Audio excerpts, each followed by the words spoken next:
हमारे चैनल पर आपका स्वागत है। तो चलिए शुरू करते हैं आज की कहानी। खूबसूरत सुबह, लहराते हरे भरे खेत, हर तरफ पक्षियों की चहचहाहट, मगर एक अजीब सा डर और हवा में बसी पुरानी रिवाजों की खुशबू इस खूबसूरत गांव की सुंदरता को निगलते डर और बदलते भावना फैली हुई थी। इस डर भरी माहौल में गूंजती एक बेबस माँ की पुकार, लाचार पिता की गुहार। पंचायत के मुखिया जी, मेरा बेटा निर्दोष है, उसने कुछ नहीं किया। वो तो जब विक्रम सिंह के पोते की हत्या हुई तब गांव से बाहर था, उसे तो पता तक नहीं इस बात का।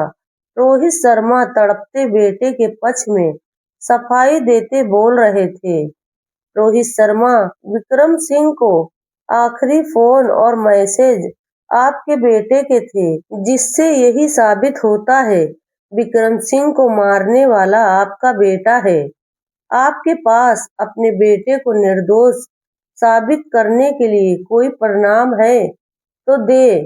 पंचायत के मुखिया ने रोहित शर्मा के विरोध को खारिज करते पूछा। मेरे पास अभी कोई प्रमाण नहीं है मुखिया जी, मगर मुझे अपने बेटे पर पूरा विश्वास है। वो मर जाएगा मगर ऐसा गलत काम कभी नहीं करेगा, रोहित शर्मा ने मजबूत लहजे में कहा।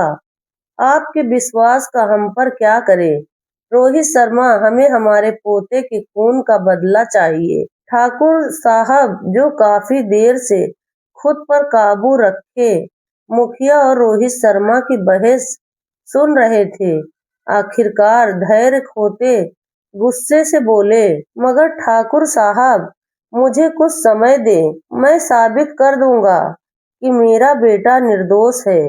रोहित शर्मा बेबसी से बोला, बस अब हम कुछ और नहीं सुनेंगे।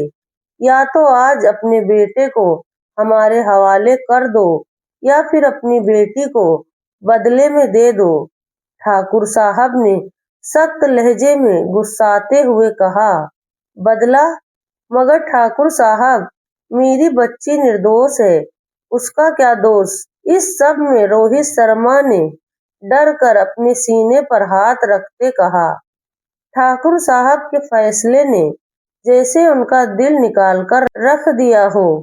मेरा पोता भी निर्दोष था, क्या बिगाड़ा था उसने? आपके बेटे का बस यही फैसला हो गया है। हमें अपने पोते के खून के बदले बदला चाहिए। मगर ठाकुर साहब, मेरी बच्ची मैं कैसे उसे बदले में दे दूं? रोहित शर्मा टूटे फूटे शब्दों में बोले। रोहित शर्मा, आपका बेटा गांव से फरार है और आप भी उसे पेश करने से डर रहे हो। पंचायत अब आपकी और बहस नहीं सुनेगी। फैसला हो चुका है, आपकी बेटी ठाकुर साहब के बड़े बेटे से शादी करेगी। मुखिया साहब ने सख्त और ऊंचे लहजे में फैसला सुनाते हुए कहा, जिसका मतलब था अब और बहस नहीं हो सकती। फैसला सुनते ही रोहित शर्मा के कंधे झुक गए। एक तरफ बेटा था जो पता नहीं कहाँ था, उसकी कोई खबर नहीं थी, लापता था, इतने दिनों से निर्दोष होते हुए भी दोषी ठहराया जा रहा था। दूसरी तरफ लाडली बेटी थी, जिसे उन्होंने प्यार और लाड़ से पाला था, हजारों सपने सजाए थे। कभी सोचा नहीं था उसे ऐसी पुरानी रिवाज की भेंट चढ़ाना पड़ेगा। पंचायत के फैसले पर रोहित शर्मा को दिल पर पत्थर रखकर अपनी निर्दोष बेटी उनके हवाले करनी पड़ी थी। पंचायत में ही दोनों की शादी कर दी गई, जिसके बाद आरव ठाकुर अपने ठाकुर साहब को चलने का इशारा करते हुए खुद को खाली दिल के साथ पंचायत से निकालता चला गया। एक ही तो लाडला भाई था जिसे वो अपने हाथों से मिट्टी में सुपुर्द कर आया था।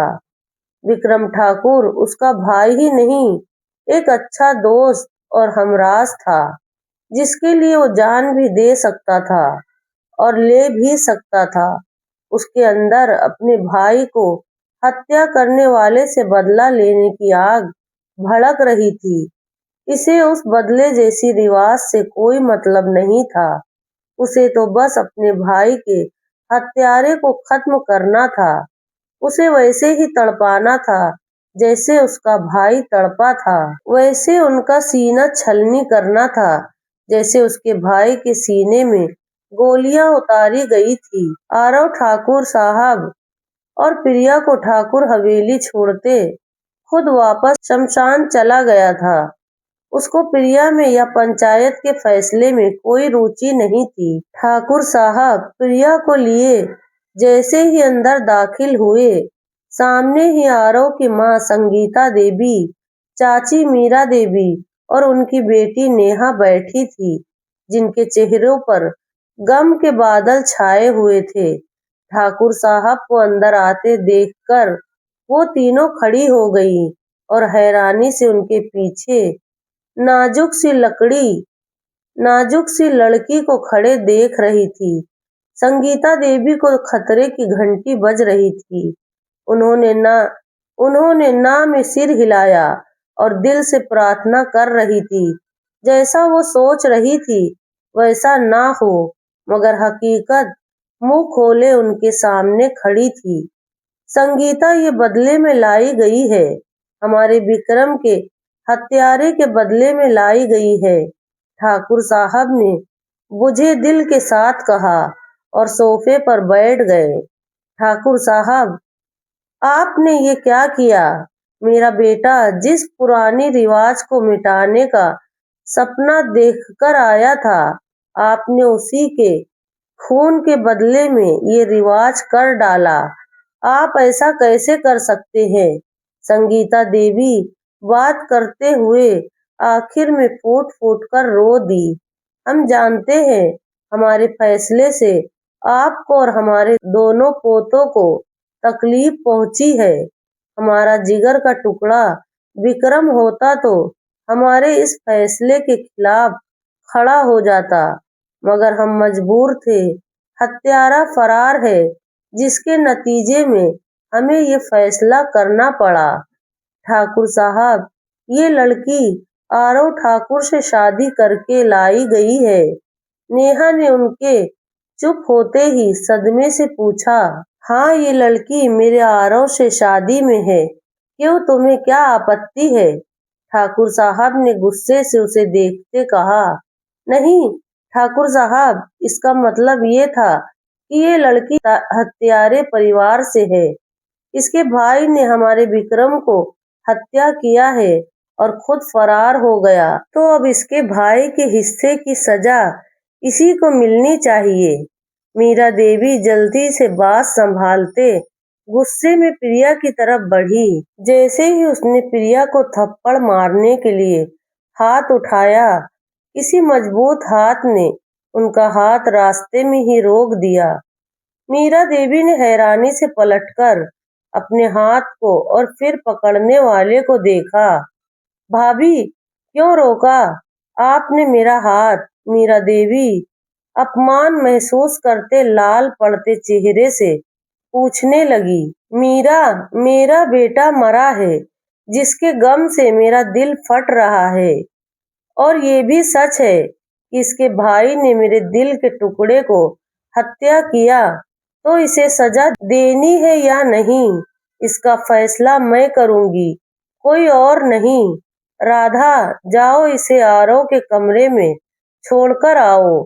संगीता देवी मीरा देवी से सख्ती से कहते आखिर में नौकरानी से बोली, जिस पर नौकरानी ने तुरंत सिर हिलाते हुए प्रिया को अपने साथ चलने का इशारा किया और उसे लिए सीढ़ियां चढ़ते आरव ठाकुर के कमरे की तरफ बढ़ गई। भाभी, ये आपने अच्छा नहीं किया। एक बदले में आई लड़की के सामने मेरी बेइज्जती करवा के मीरा देवी गुस्से से कहने लगी। मीरा, मैंने तुम्हारी बेइज्जती नहीं की, न्याय की बात की है। तुम उस लड़की उसके भाई के किए की सजा देना चाह रही थी, जो मेरे होते हुए नामुमकिन है। मैं इस घर की बड़ी बहू हूँ और विक्रम ठाकुर की माँ होने के नाते इस घर में किसी निर्दोष पर अन्याय नहीं होने दूंगी। ठाकुर साहब, मैंने ठीक किया ना? संगीता देवी ने आखिर में पलटते हुए अपने ससुर को पूछा। बिल्कुल ठीक किया बहू, तुम बिल्कुल सही हो। ठाकुर साहब ने संगीता देवी की बात से सहमत होते कहा। और तुम्हारा बेटा कहाँ है? छोटी बहू, वो ना तो भाई के अंतिम संस्कार में शामिल था और ना ही अपने पिता के पास पहुंचा। कहाँ है? आखिर ये लड़का? ठाकुर साहब ने बात बदलते हुए मीरा देवी को डांटते पूछा। ठाकुर साहब, मैंने उसे फोन किया था। वो शहर किसी काम से गया था। रास्ते में उसका एक्सीडेंट हो गया था, लेकिन कह रहा था ज्यादा चिंता की बात नहीं है, जल्दी आ जाएगा। और ये भी बोल रहा था अपने भाई के हत्यारे को जिंदा नहीं छोड़ेगा। मीरा देवी ने उसको विस्तार से बताते, साथ में बेटे की प्रशंसा करते कहा। वो हवेली पहुंच जाए, यही बहुत है। उसे बता देना हम फैसला कर आए हैं। जब उसकी जरूरत थी तब तो वो मौजूद नहीं था। अब अपने गुस्से को ठंडा ही रखे। ठाकुर साहब ने उठते हुए तंज भरे लहजे में कहा। वो भी अपने छोटे पोते की आदतों से वाकिफ थे, जानते थे उनका ये पोता किस स्वभाव का है। ठाकुर साहब के जाते ही मीरा देवी नाक सिकोड़ते नेहा के कमरे की तरफ चली गई, जो आरव ठाकुर से शादी का सुनते ही अपने कमरे में जा घुसी थी। अब वो भी ठाकुर साहब से बचते नेहा के कमरे में घुस गई थी। अभी उनको बेटी को भी संभालना था। आरव ठाकुर शमशान से घर आया तो शाम के बाद का समय हो चुका था। हवेली पूरी अंधेरे में डूबी हुई थी, जो इस हवेली की तबाही का पता दे रहा था। आरव अपनी जलती लाल आंखों को दबाते संगीता देवी के कमरे में दाखिल हुआ। जानता था कि माँ उसके इंतजार में जाग रही होगी। वो छोटे छोटे कदम उठाता माँ के कदमों में जा बैठा। ले आए भाई के खून के बदले एक निर्दोष को बदले करके अंधेरे में बेड पर बैठी संगीता देवी ने अपनी गोद में रखे उसके सिर को देखते कड़े लहजे में पूछा। माँ, मैं भी ये पुरानी रिवाज नहीं चाहता। मैं उसे बदले में सिर्फ पंचायत और ठाकुर के फैसले का सम्मान करके लेकर आया हूँ, मगर इसका मतलब ये नहीं मैं अपने दोस्त जैसे भाई का खून इतनी आसानी से छोड़ दूंगा।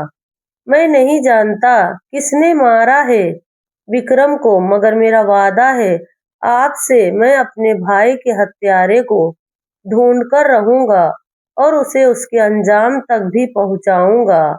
उसे सबक का निशान न बनाया तो मेरा नाम भी आरव ठाकुर नहीं। वो मजबूत लहजे में माँ को यकीन दिलाते बोला।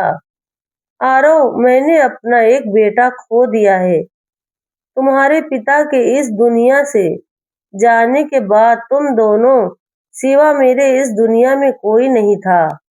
विक्रम भी हमें छोड़ गया। अब तुम एकमात्र सहारा हो मेरा। मैं तुम्हें खोना नहीं चाहती मेरा बच्चा। बस तुमसे एक अनुरोध है, जिसने मेरे विक्रम को मारा उसे उसके अपराध तक पहुंचा दो। मैं इतना तो समझ चुकी हूँ कि विक्रम को मारने वाले की नजर अब तुम पर है। इससे पहले कि वो तुम्हें नुकसान पहुंचाए, तुम उसे ढूंढकर उसके अंजाम तक पहुंचा दो। संगीता देवी ने सामने देखते कुछ सोचते हुए कहा। माँ, आप चिंता ना करें, मैं हूं ना, सब ठीक हो जाएगा। आरव ने माँ का चिंतित लहजा देखते प्यार से कहा।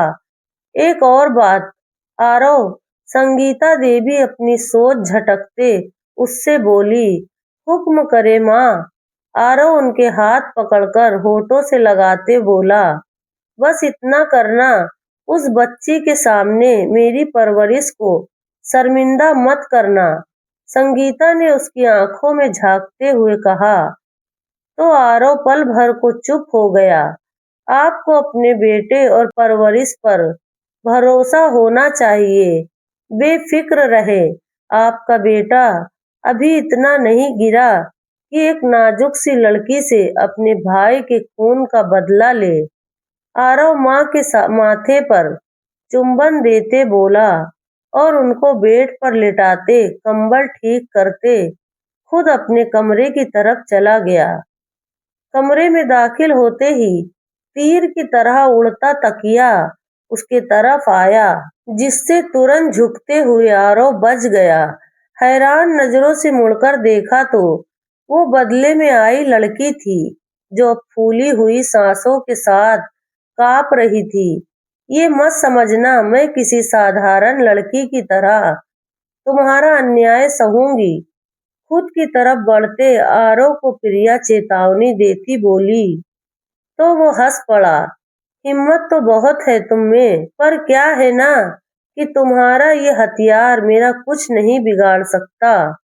वो उसकी तरफ बढ़ा तो प्रिया ने डर कर भागना चाहा, मगर वो एक झटके से उसकी कलाई जकड़ता अपने सामने करता हुआ बोला, आप कहाँ भाग रही हो?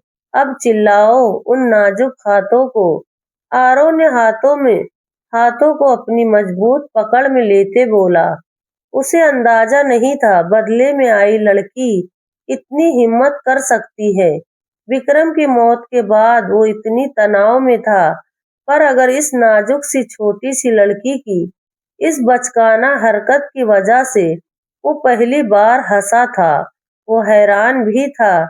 जिस लड़की पर उसे गुस्सा करना चाहिए था, उसके साथ वो इतनी नरमी से पेश क्यों आ रहा था?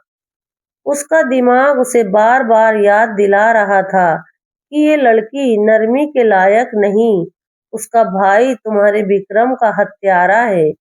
मगर दिल उसे कुछ भी कठोर कहने या करने से रोक रहा था। उसके भाई ने हत्या किया था, जो अभी तक साबित नहीं हुआ था। वो इसमें उस निर्दोष का क्या दोष? वो प्लीज छोड़ दो। अगर आपने मेरे साथ कुछ गलत किया तो अच्छा नहीं होगा। प्रिया लगातार उसे अपने हाथ छुड़वाने की कोशिश करते उसके साथ में धमकी भी दे रही थी, जिस पर आरव ठाकुर के होठ अनचाहे भी मुस्कुराहट में ढल गए। क्या नाम है तुम्हारा? आरव ठाकुर उसके हाथ छोड़ते खुद सोफे पर बैठते बोला, क्यों आपने शादी के वक्त नहीं सुना था?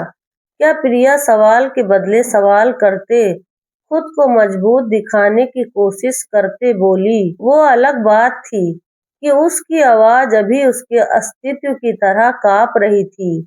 उसके अंदाज देखकर आरव ने एक भौं उठाई, जिससे कह रहा था, इतनी बहादुरी नहीं। तब मुझे मालूम नहीं था कि मेरे सामने एक शेरनी होगी। आरव ने उसके कांपते छोटे से अस्तित्व पर चोट करते कहा, ये शेरनी वक्त पड़ने पर आप जैसे भेड़ियों को चीर फाड़ भी सकती है। प्रिया ने खुद पर काबू पाने की कोशिश करते गुस्से से कहा। वो आरव का तंज अच्छे से समझ गई थी, तभी गुस्से से जवाब दिया। आरव लगातार उसको अपनी नजरों में लिए मुस्कुरा रहा था, जिससे वो और चिढ़ रही थी। अच्छा, ये झगड़े का प्लान फिर कभी रख लेना। यहाँ आओ, मुझे तुमसे कुछ बातें साफ करनी है। आरव ने अब नरमी और गंभीरता से कहा। जी बोलिए, मैं सुन रही हूँ। प्रिया उसके नरम लहजे पर हिम्मत करते बेड पर बैठते बोली, देखो ना, तुम जानती हो तुम्हारा भाई हत्यारा है या निर्दोष, और ना ही मैं जानता हूँ सच क्या है। इसलिए जब तक ये साबित नहीं हो जाता, तब तक इस घर में तुम्हें कोई तकलीफ नहीं होगी। सिवाय आरव ठाकुर बात अधूरी छोड़ते कुछ पल के लिए चुप हुआ। क्या सिवाय? प्रिया बेचैनी से बोली। सिवाय इसके कि तुम अपने दादा और परिवार में से किसी से नहीं मिल सकती, और ना ही हवेली के बाहर निकलोगी मुझसे पूछे बिना, जब तक विक्रम का हत्यारा नहीं मिल जाता। उसके अलावा तुम इस घर में स्वतंत्र हो, जो मर्जी करो, जैसे चाहो रहो, खाओ पियो, यहाँ तक कि इस घर का कोई भी सदस्य तुम्हें कुछ नहीं कहेगा। खास कर मेरी माँ, और तुम्हें उनका पूरा ख्याल रखना है, जैसे एक बहू अपनी सास का रखती है। उनकी हर बात माननी है। बाकी किसी के हुक्म की गुलामी बेशक मत करना। बस एक माँ और दूसरे ठाकुर साहब, उनका सम्मान करना तुम पर जरूरी है, और अपने भाई या घर वालों में से किसी का जिक्र तुम इस घर में बिल्कुल नहीं करोगी। समझ रही हो ना मेरी बात? आरव ने उसके चेहरे को ध्यान से देखते पूछा। मतलब? इस घर में जो कुछ बदले के साथ होता है वो आप नहीं करोगे। मुझसे बदला मुझे बदले की तरह पीटा नहीं जाएगा, ना ही काम करना पड़ेगा। प्रिया ने अपनी आंखें रगड़ते कहा। ये तुमसे किसने कहा कि यहाँ पर तुम्हें पीटा जाएगा? आरव ने माथे पर बल डाले पूछा। वो वो मुझे बदले करते वक्त पिता बहुत रो रहे थे। तब उन्होंने कहा था, पता नहीं आप लोग कैसा व्यवहार करेंगे मेरे साथ। और फिर जब मैं यहाँ आई थी, तब एक महिला थी, उन्होंने मुझ पर हाथ उठाने की कोशिश की थी, और आपकी माँ ने उनका हाथ पकड़कर रोक लिया था। इसलिए मुझे लगा आप भी मुझसे अपने भाई के हत्यारे का बदला लेंगे। प्रिया ने मासूमियत से सारी बात बताते कहा। आरव ठाकुर समझ गया था कि हाथ उठाने वाली उसकी चाची मीरा देवी है। उनसे इसी छोटेपन की उम्मीद की जा सकती थी। आरव ने अपने हाथ की मुट्ठियां कसते कहा, तुम चिंता ना करो, अब से ऐसा कुछ नहीं होगा। तुम आरव ठाकुर की पत्नी हो। तुम तक आने वाले हर हाथ को रोकना मेरा कर्तव्य है। अब तुम सो जाओ आराम से। ओके? आरव ने उसे आराम देते कहा। वो मैं प्रिया बात अधूरी छोड़ते इधर उधर देखने लगी। तुम बेड पर आराम से सो जाओ, मैं यहाँ सोफे पर सोऊंगा। आरव उसकी अधूरी बात समझते बोला, नहीं आप यहाँ आराम से सो जाएं, मैं सोफे पर सो जाऊंगी। आप सोफे पर फिट नहीं आएंगे, प्रिया अनायास बोल गई। तो फिर घबराकर आरव को देखने लगी, जो उसकी बात समझते सहमति से सिर हिला गया। उसे इस वक्त आराम की बहुत जरूरत है। इसलिए बिना और बहस किए वो बेड पर लेट गया। प्रिया अपनी पतली सी चादर अपने शरीर के गिर्द अच्छे से लपेटते सोफे पर जा लेटी थी। आरव पहले तो आंखों पर बाजू रखे लेट गया, मगर फिर किसी विचार के तहत उसने अपना बाजू हटाते उसकी तरफ देखा, जो हल्की सी चादर अपने शरीर पर लपेटे लेटी हुई थी। सुनो, आरव ने वैसे लेटे उसे आवाज दी। जी प्रिया, आरव के अचानक पुकारने पर घबराते उठते बोली। आराम करो, मैं बस ये कह रहा था, अलमारी के नीचे वाले दराज में अतिरिक्त कंबल पड़ा है, वो ले लो। और तुमने अपना नाम तो बताया ही नहीं। आरव हल्के अंदाज में बात करते बोला। जी प्रिया। प्रिया ने नजरें झुकाते कहा, और उठकर अलमारी से कंबल निकालकर ले आई। उसके दोबारा लेटते आरव भी सोने की कोशिश करने लगा। दूसरे दिन प्रिया सुबह सुबह उठ गई थी। जब आरव जो प्रार्थना करने के लिए गया हुआ था वापस आया, उसने उसे प्रार्थना पर बैठे देखकर चुपचाप अपनी जगह पर लेट गया। प्रिया ने प्रार्थना करके प्रार्थना मेट समेटकर उसकी जगह रखा और खुद सोफे पर बैठ गई। प्रिया, लाइट बंद करके लेट जाओ प्लीज, अभी सब सो रहे हैं। आरव कुछ देर लाइट बंद होने का इंतजार करता रहा, फिर उसे सोफे पर बैठे उंगलियां मरोड़ते देखकर बोला। जी। प्रिया ने उसके पुकारने पर जल्दी से लाइट बंद कर दी, तो आरव सिर तक कंबल लेकर लेट गया। उसे लेटते देखकर प्रिया भी सोफे पर कंबल लपेटकर लेट गई, मगर नींद उसकी आंखों से दूर थी। उसे बार बार अपने घर वाले और भाई का ख्याल आ रहा था, जिसकी वजह से आंखें बार बार नम हो जाती थी, जिनको वो रगड़कर साफ कर लेती। ऐसे ही सोचों में गुम उसे समय गुजरने का पता ही नहीं चला। कब 9 बज गए। दरवाजे पर दस्तक हुई तो आरव की आंख खुल गई। प्रिया भी कंबल से निकलकर खड़ी हो गई। तुम बैठो, मैं देखता हूँ। प्रिया ने उसे डरे सहमे शरीर को देखते बोला और उठकर दरवाजे की तरफ बढ़ते ही दरवाजा खोल दिया।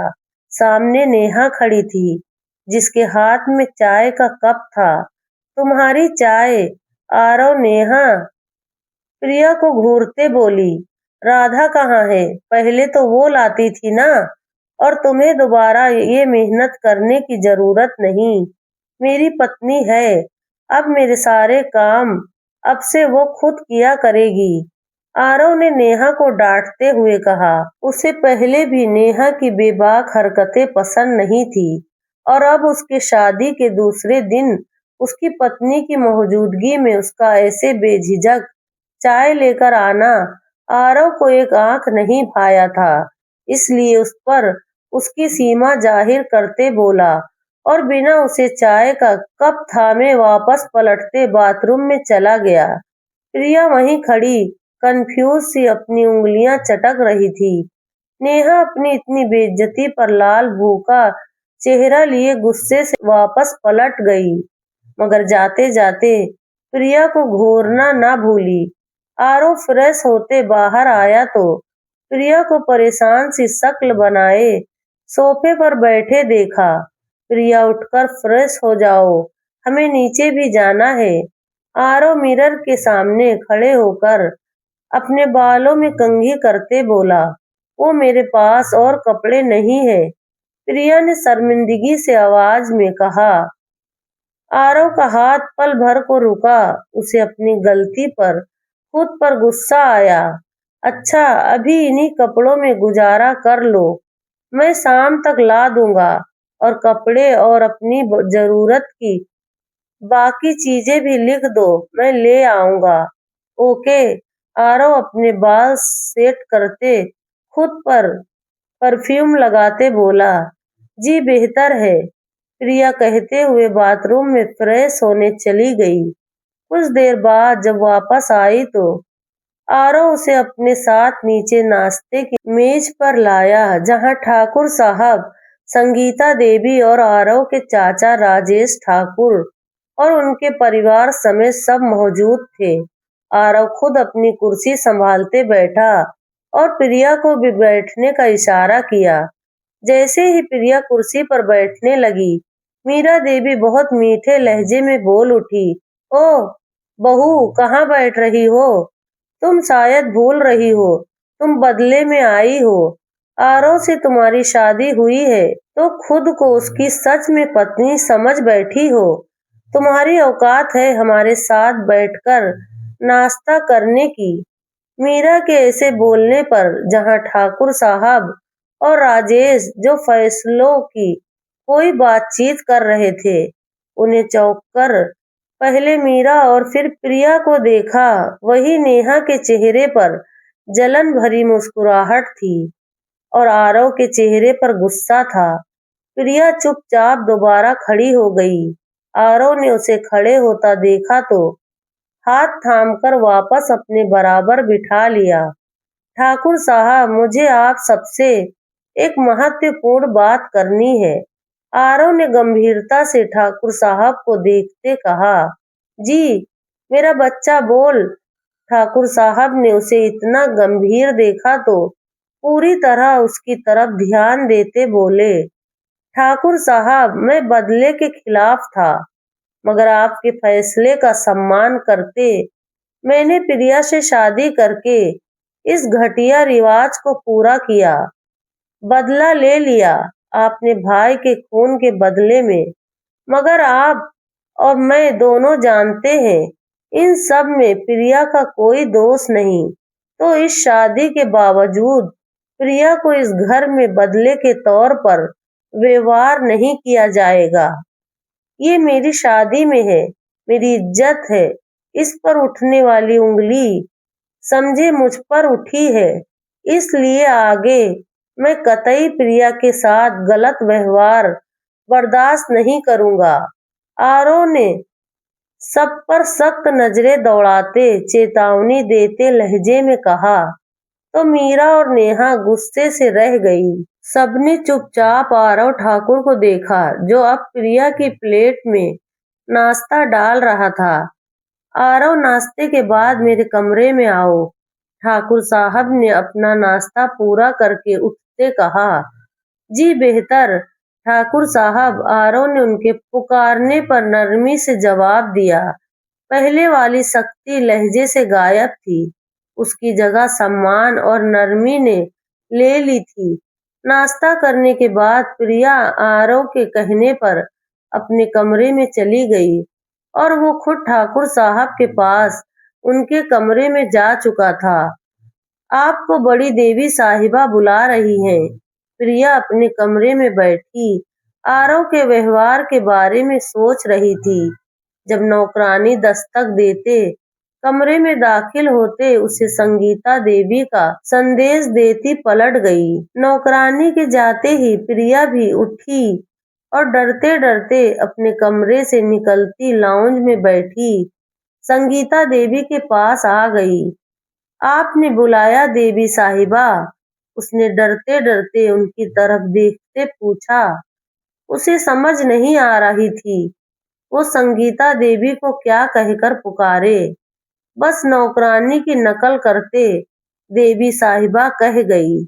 संगीता ने इस छोटी सी लड़की को आज ध्यान से देखा, जो डरी सहमी सी कभी नजरें उठाती कभी गिराती थी। वो लगातार हाथों की उंगलियों को मरोड़ रही थी। संगीता ने गहरी नजरों से उसकी एक हरकत का जायजा लिया, फिर गहरी सांस लेते उसे अपने पास बैठने का इशारा किया। मीरा और नेहा भी वहीं मौजूद थी, जो उसे घूर रही थी।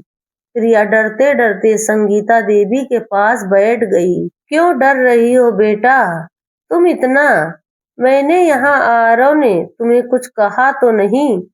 तो क्यों सहमी चिड़िया बनी हो? देखो बच्चे, तुम अब मेरे बेटे की पत्नी हो, जैसे मेरे लिए आरव है, अब से तुम भी मुझे वैसी ही हो। ये घर अब से तुम्हारा भी उतना है जितना आरव का है। तुम्हें यहाँ किसी से डरने की जरूरत नहीं। और हाँ, तुम भी मुझे आरव की तरह माँ कहकर पुकारा करो, मुझे अच्छा लगेगा, ठीक है? संगीता देवी ने उसके मासूम चेहरे पर प्यार से हाथ रखते कहा। जी माँ, प्रिया पुकारते कहते कहते जल्दी से सुधारते बोली। तो संगीता मुस्कुरा दी। चलो जाओ, फिर मेरे लिए अच्छी सी अपने हाथ से चाय बनाकर लाओ, मुझे नौकरानी के हाथ की चाय नहीं पसंद। संगीता देवी शरारत से बोली। जी अभी लाई, बस 5 मिनट। प्रिया, जिसका डर आरव संगीता से बात करने से दूर हो गया था, मुस्कुराकर बोलती किचन की तरफ बढ़ गई। भाभी, ये आप क्या कर रही है?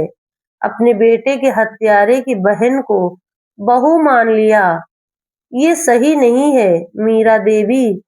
प्रिया जाते ही दबी आग जलाने की कोशिश करते बोली।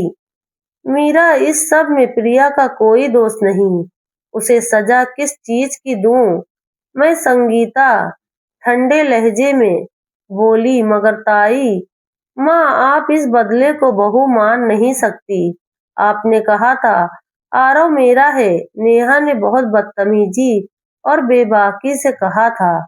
नेहा, पहले की बात और थी, तब ये हालात नहीं थे। मगर अब आरव की शादी हो चुकी है, वो शादीशुदा है और उसकी पत्नी इस घर में आ चुकी है।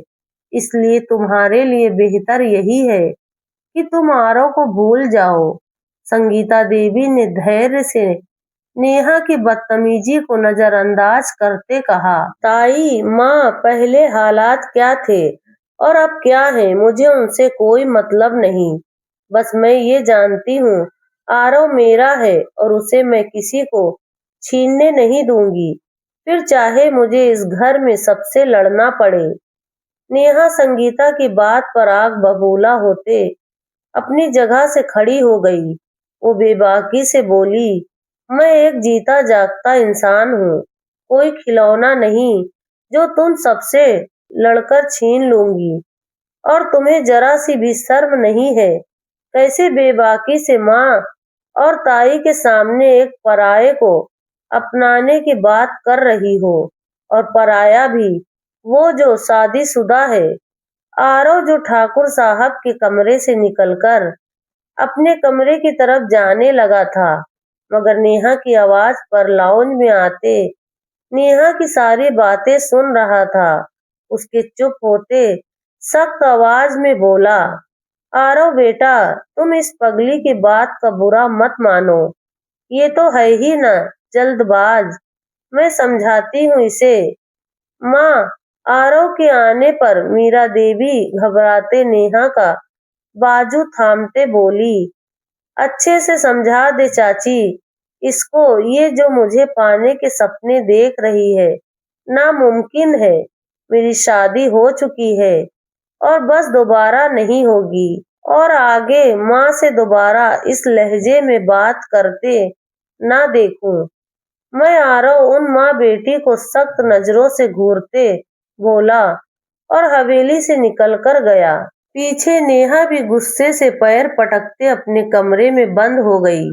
भाभी, ये अन्याय है मेरी नेहा के साथ, मीरा देवी उदास सी बोली।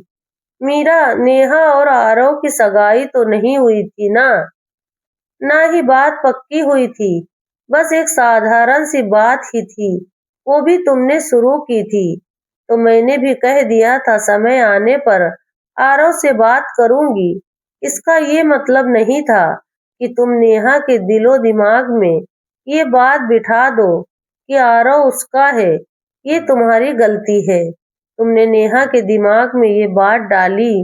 मगर फिर भी अगर हमारी वजह से तुम्हारी और नेहा का दिल टूटा हुआ तो मैं माफी मांगती हूँ। संगीता देवी ने मीरा का दिमाग अच्छे से सेट करते कहा। उनको पहले ही नेहा के बेबाक लहजे पर गुस्सा था। बाकी कसर मीरा के सिकवे ने पूरी कर दी, जिस पर संगीता भी चुप न रह सकी। भाभी, आपकी माफी से मेरी बच्ची का टूटा दिल तो नहीं जुड़ सकता। खैर, आप पिए अपनी बहू के हाथ की चाय। मीरा देवी प्रिया को वहां आता देखकर नफरत भरे लहजे में बोली। बोलती उठकर चली गई। प्रिया चाय ट्रे टेबल पर रखते चाय का कप संगीता की तरफ बढ़ाया, जिसे उन्होंने चुपचाप पकड़ लिया। माँ, चाची कहाँ चली गई? मैं उनके लिए भी चाय लाई थी। प्रिया हर बात से अनजान मासूमियत से बोली, हाँ, वो नहीं पीती इस वक्त। संगीता देवी किसी गहरी सोच में गुम थी। प्रिया के पुकारने पर चौंकते बोली, ओह अच्छा, मुझे लगा वो भी पिएंगी। प्रिया अफसोस से बोली, तुम छोड़ो उनको, आओ हम मिलकर पीते हैं।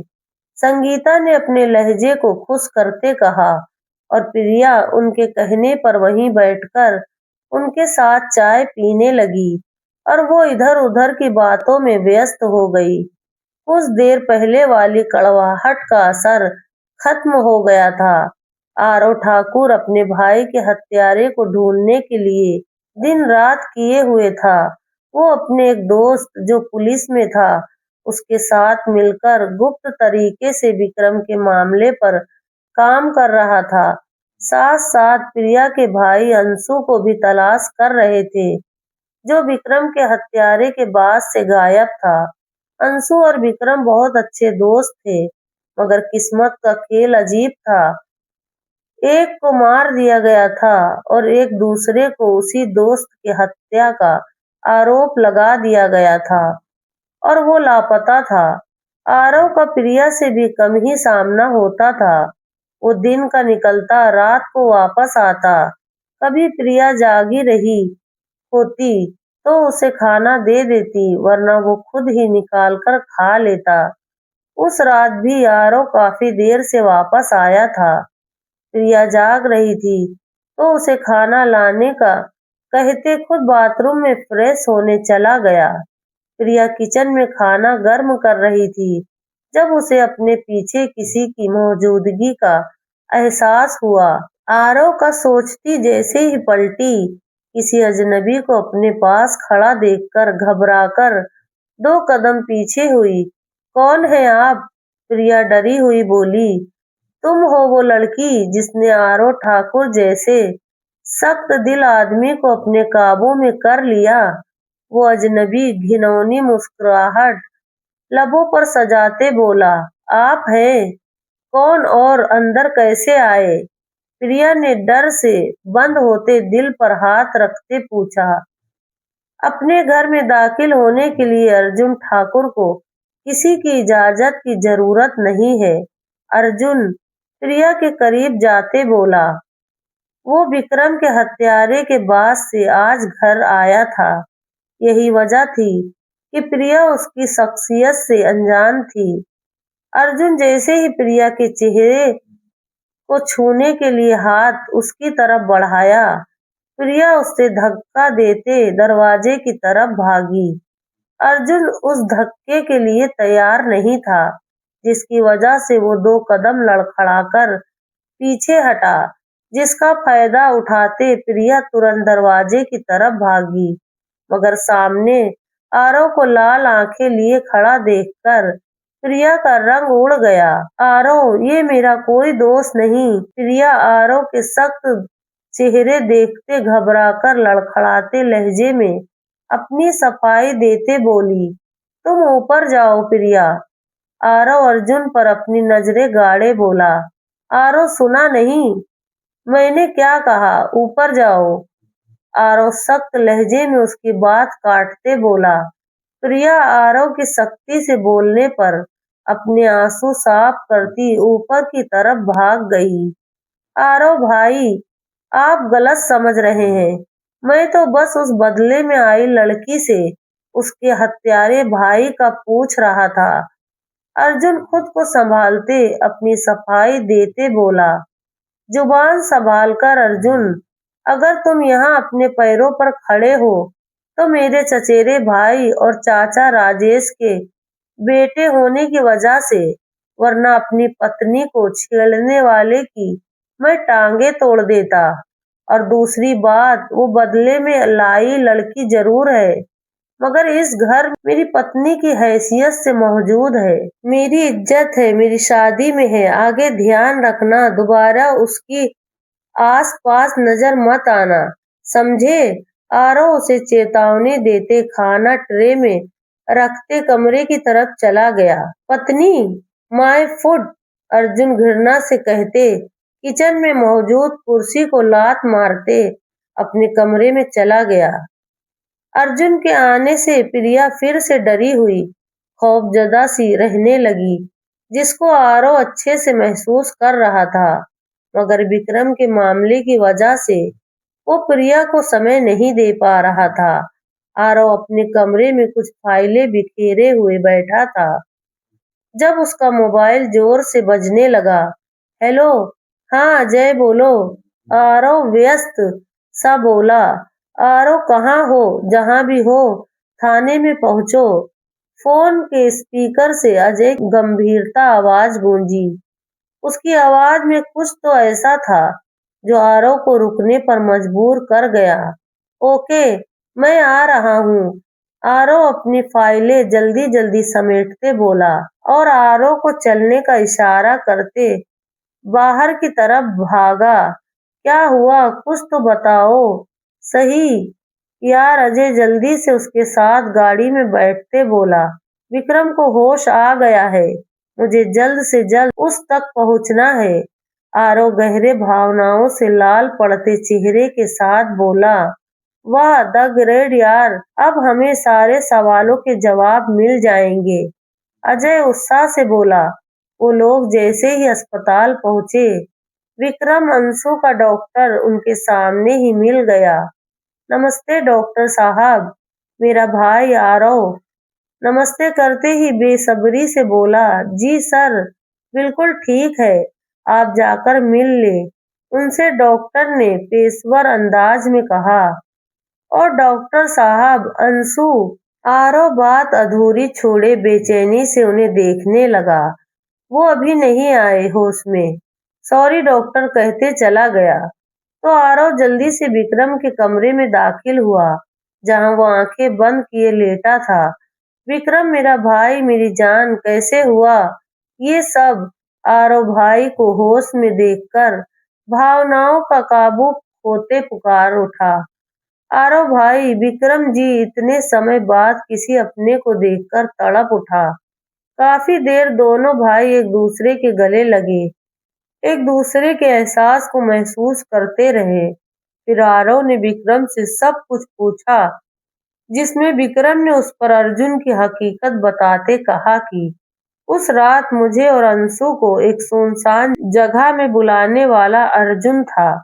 उसने हमें बुलाया। जब हम वहां गए तो कुछ गुंडों ने हम पर हमला कर दिया और हमें बेहोश करके एक अजीब सी जगह पर ले गए। उसके बाद अर्जुन हमें नशे के इंजेक्शन देता रहा। शायद वो हमें उसी से मारना चाहता था। हमारे पीछे क्या हुआ, क्या नहीं, हमें कुछ नहीं पता। सारी कहानी सुनकर आरव ने गुस्से में मुट्ठियां कस ली और अजय को अपनी टीम हवेली लाने को बोलते खुद विक्रम को लिए हवेली पहुंचा। जैसे ही वो लोग अंदर दाखिल हुए, ठाकुर साहब और संगीता देवी लाउंज में बैठे चाय पी रहे थे और अर्जुन भी वहीं बैठा अपने मोबाइल पर व्यस्त था।